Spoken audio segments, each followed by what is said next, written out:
I'm Debbie, the researcher. And I'm Judy, the athlete, and we're here to help you Better your best.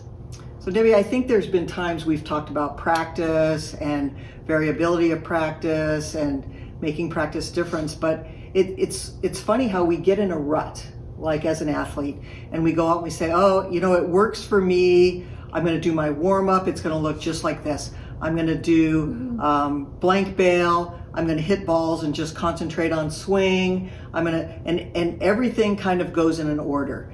And it makes sense at some point in the beginning when you're working on all the little technique pieces that you're going to spend a lot of time going from a very cognitive learning of the skill to it becoming associative, and I understand, oh, I did this and it resulted in that, so I'm going to go back and fix this. And then eventually it becomes automatic.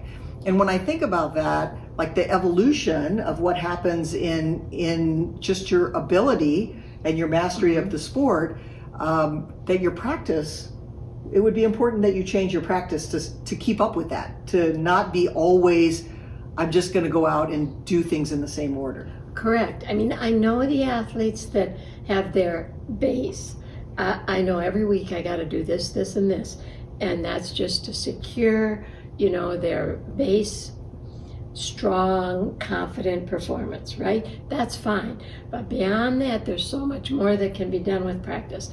And it changes, you know, within the practice session as well as over time. There's a period of time you're learning. There's a period of time where you're going to shoot a lot of arrows, hit a lot of balls. It's important to do that, okay? And then there's the other side. I think lots of times we think that the mental side comes in after we get all the skill, which we know even from our research that, you know, you want it in there from the beginning, you'll just get there faster. And so the ability to be creative and change practice, I mean, it does so many good things for the brain to be able to think for yourself, problem solve, you know, adapt to whatever happens on that line or out there on the course or whatever your performance is. And so you're practicing adaptability, you're practicing all those other things along the way, and changing what you do in practice is important. Well, and I think about golf, right? I feel like there's so much more variability in the game itself. Mm-hmm. And so I can imagine I'm going out there and, you know, I'm working on my drive. And so I'm working on my swing and I'm getting frustrated because something's not going right, the ball's going whichever way. But you know, I could stop and now I could go work on chipping, or I could work on putting, and I could still have my practice time without just trying to get something to work that's not working. Yeah. And so then I think about archery, you know, like what do we do in archery when that gets, because it is very much the same skill. But you certainly can add some different things. You can go to some things that are fun. You can move up closer. You can change the size of the target.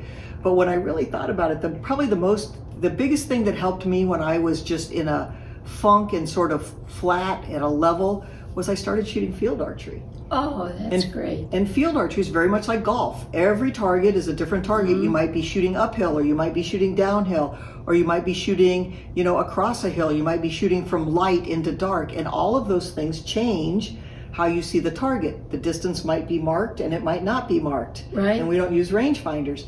So it adds a whole different element to getting you away from trying to control that shot technique and getting you more into looking at the environment out there and matching your shot to it. So field helped your regular shooting tremendously. Yeah, and we can do the same, and we go out and, you know, I'll have them, you know, hit the hardest shot they can think to hit, and then throw a ball and hit their percentage shot, you know, and we can play lots of games like that, and they're fun practice, but they're learning as well, because sometimes it's going to be the hardest shot they've ever hit, you know. But I just think you can have so much fun with practice. It doesn't have to be mundane, and even though there's the part that's important to secure your base, but beyond that, in all the time that you're spending out there, variability is really good. Well, I think the other piece of it too is, like, we talk so much about moving towards your right brain a little bit more, being a better the more creative side. And so to take the time to make your practice a little more creative, to think about it in a different way versus something I just have to get done, and I'm going to do it this way because it's easy and it's comfortable, but getting a little more creative about how could I, create challenges or excitement or difficulty. Right. Is what you were talking about. Right. We have more fun. We both do it. We create impossible shots. That of course they're not really impossible, but they're really challenging. And it is so much fun to see, okay, how many times does it take you to get the job done? Right. And it always amazes us. But I think what it does for the athletes is they see how good they are inherently. You can't sit and figure them all out. They're challenges, but you know what? Their training is all paying off. Yep. So vary your practice, be willing to change something, get a little bit creative.